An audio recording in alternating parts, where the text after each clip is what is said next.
biglaan nasira ang katahimikan at kapayapaan ng mga residente at lokal na pamahalaan ng Siroma. Approximately 50 unidentified individuals began illegally trespassing, occupying, fencing, and constructing structures in Barangay Salvacion and Barangay San Ramon. But the police never arrived. I move to recognize the gentleman from 4th District of Camarines Sur, Honorable Arnie B. Fuentebella, to avail of the privilege hour. I so move. The Honorable Arnie Fuentebella of the 4th District of Camarines Sur is hereby recognized for his privileged speech. Thank you, Madam Speaker. Good afternoon. Diyos maray na hapon po sa Inugabus.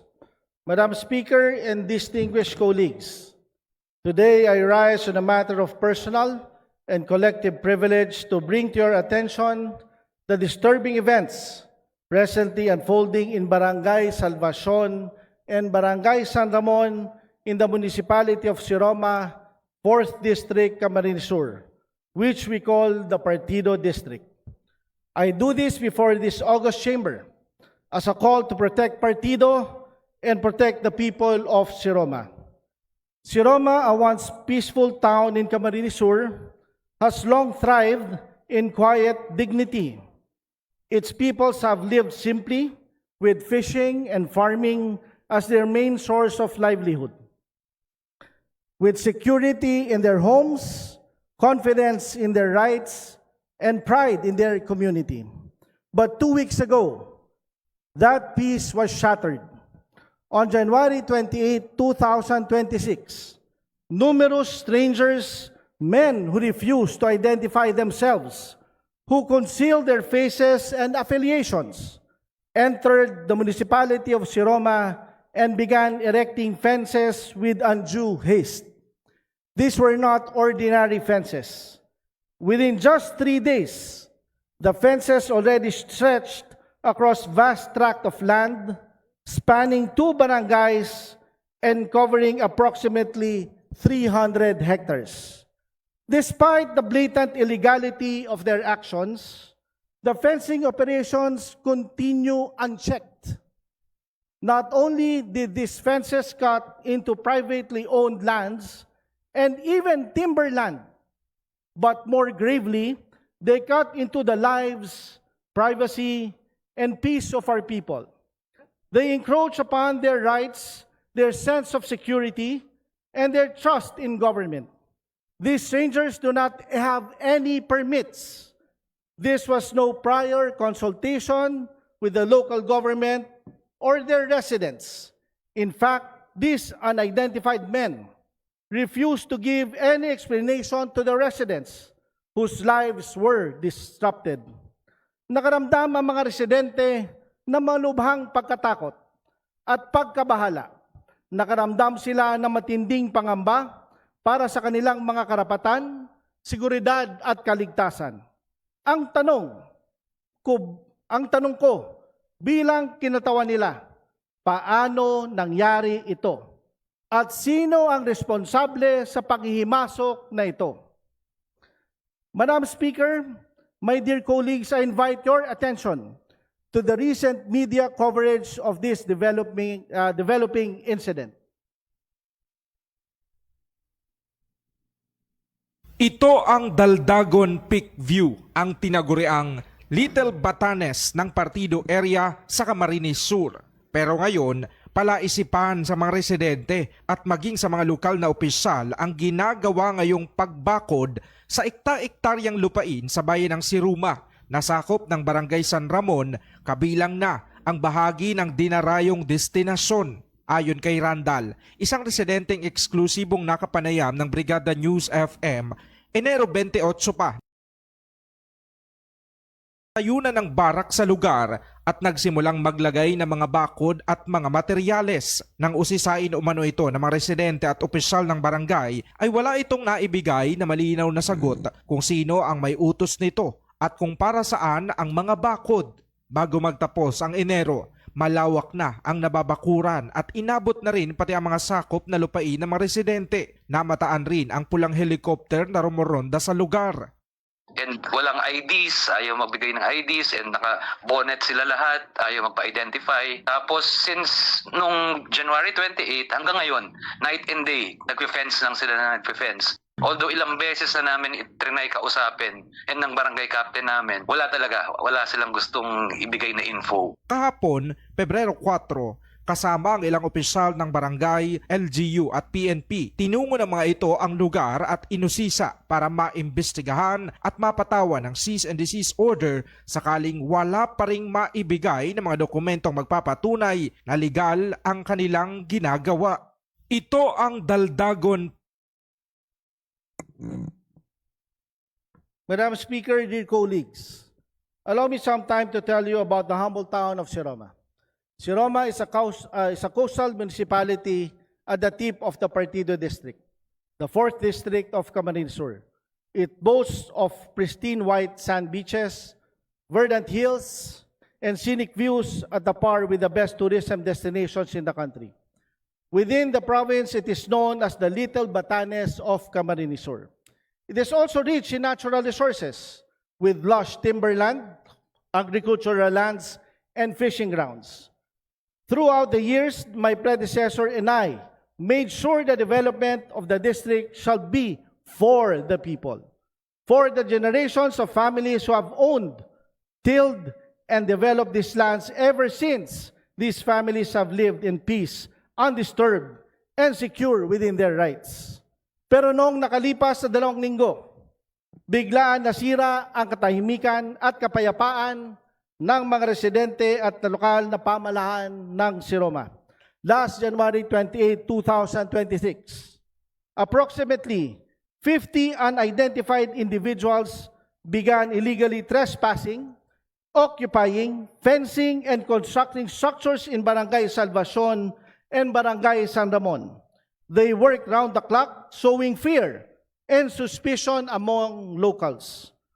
Alarmed, the barangay captain of San Ramon immediately approached them, request for identification for the mediation at the barangay hall. These men declined the request.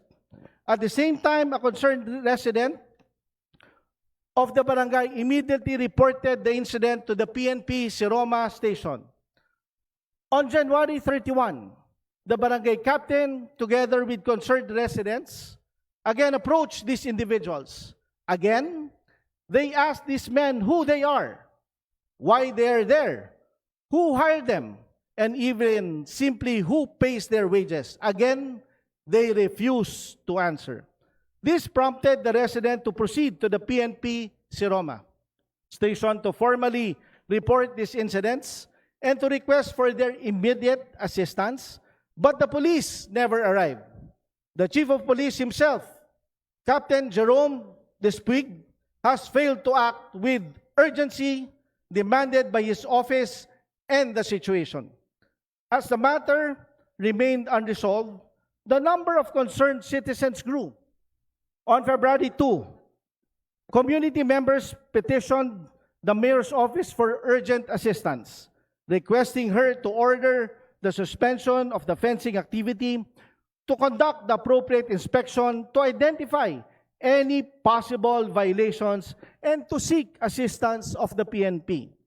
To date, the PNP has yet to issue a report, despite having been ordered by the mayor to immediately conduct an investigation and assist their residents. On February 4, the barangay held an emergency session and issued several resolutions opposing the illegal construction, supporting the position of the community, and seeking the assistance of the Department of Environment and Natural Resources, the Department of Agrarian Reform, and other relevant offices to ascertain the nature of ownership of the property on which the fencing activities are being conducted. On the same day, heeding the call of the residents, the mayor arrived and personally inspected the illegal structures and attempted to speak with the unidentified individuals. Throughout the entire ordeal, these unidentified individuals wore bonnets and face masks to conceal their identities and adamantly refused to provide any semblance of cooperation to the residents and even to the local authorities. Madam Speaker, dear colleagues, kung pasukin man ang komunidad ninyo na mga taong ayaw magpakilala, ano po ang mararamdaman ninyo? As soon as the events were made known to me on February 6, I immediately proceeded to Barangay San Ramon, accompanied by the officers from the PNP Regional Office, with the NBI, with the military. With me were employees from the DNR, the Penro and the Senro. We even invited the mayor, the vice mayor, municipal planning officer, municipal engineer, and the municipal assessor. I visited one of the barracks and personally asked who is responsible for the intrusion. One of them finally replied, it was Wanderlust Land Development Corporation who is paying for their daily wages. Not only are they being paid a measly 500 pesos, they appear to be mere pawns acting on a mere nefarious scheme and under the instructions of their superiors, who apparently believes themselves to be beyond the reach of law and oversight. Investigations initiated by concerned citizens and local authorities revealed that allegedly this Wanderlust Land Development Corporation is claiming a total land area amounting to 1,014.92 hectares. 1,014.92 hectares only owned by one corporation. Even the transfer title number 080-202-400-1425. Yan po ang nakalagay sa titulo.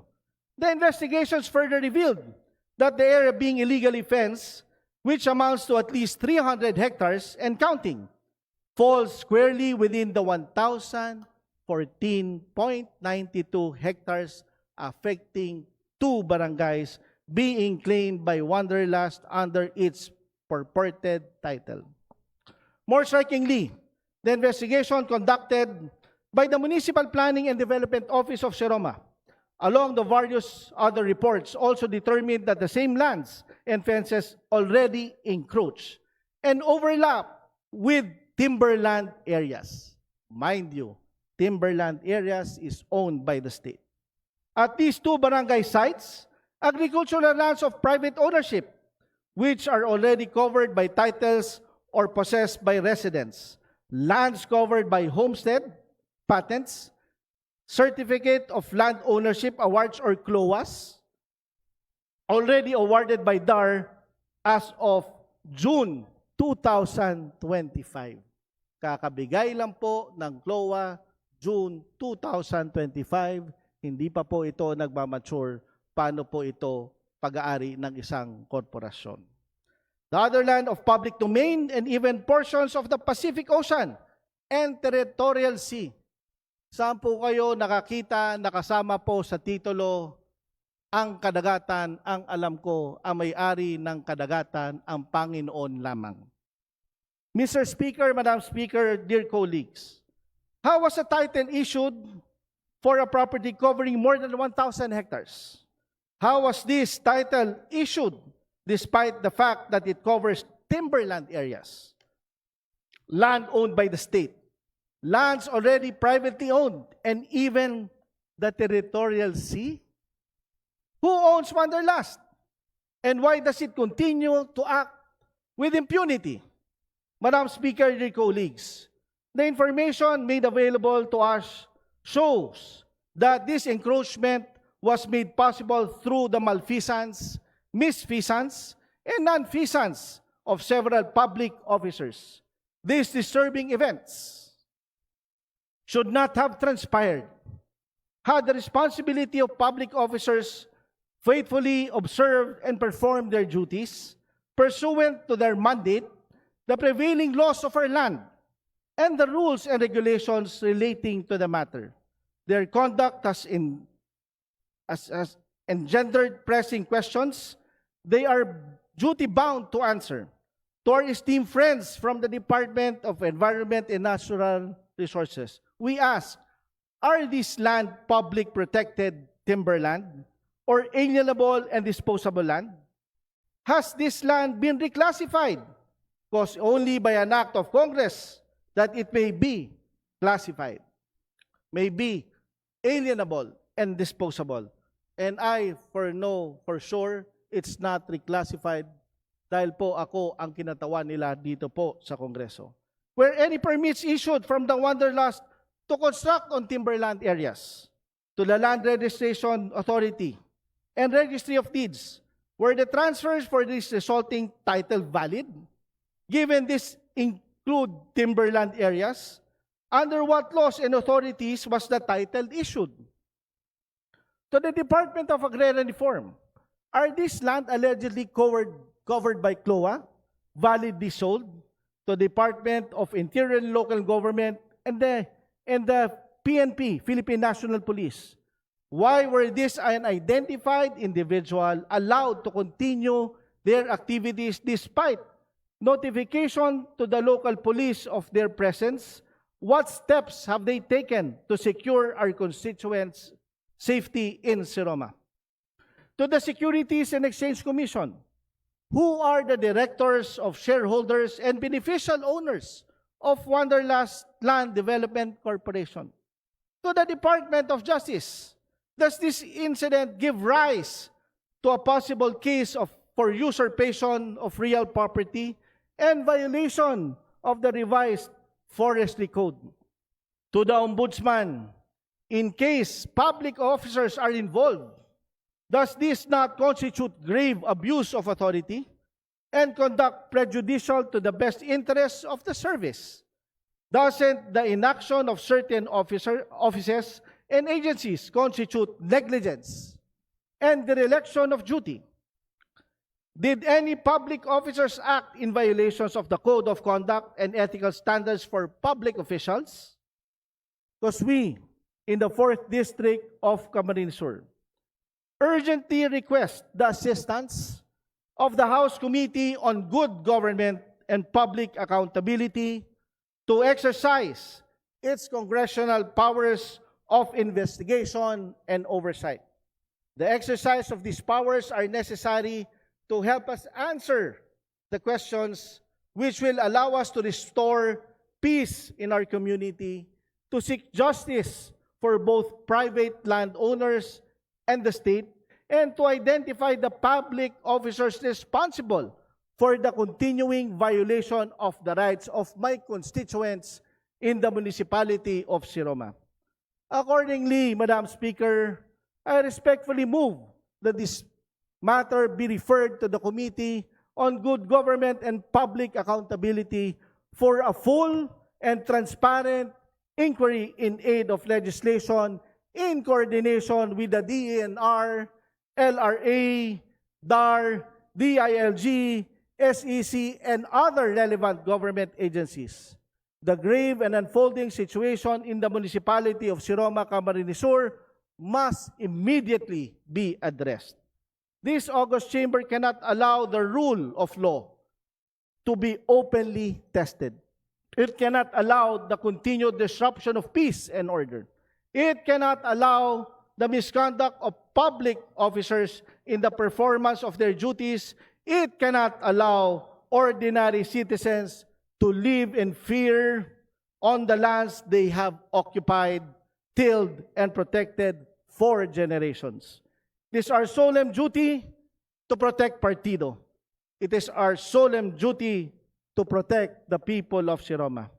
I stand here today not only as a congressman, but as a voice for the farmers, fisher folks, and families of Siroma. Let us answer them with action. Let us answer the call for justice. Let us answer them with courage for their safety, security, and welfare must remain paramount in the face of this crisis. Public trust requires vigilance.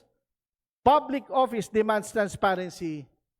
Public power must never operate in ambiguity. If everything was done lawfully, the investigation will confirm it. If not, this House must know. In the light of all the foregoing, Madam Speaker, I ask this august chamber to act in accordance with its constitutional duty of oversight and to ensure that governance remains accountable to the people. Madam Speaker, Diyos maray na hapon, mabalos po sa inyo gabos. Thank you, Madam Speaker.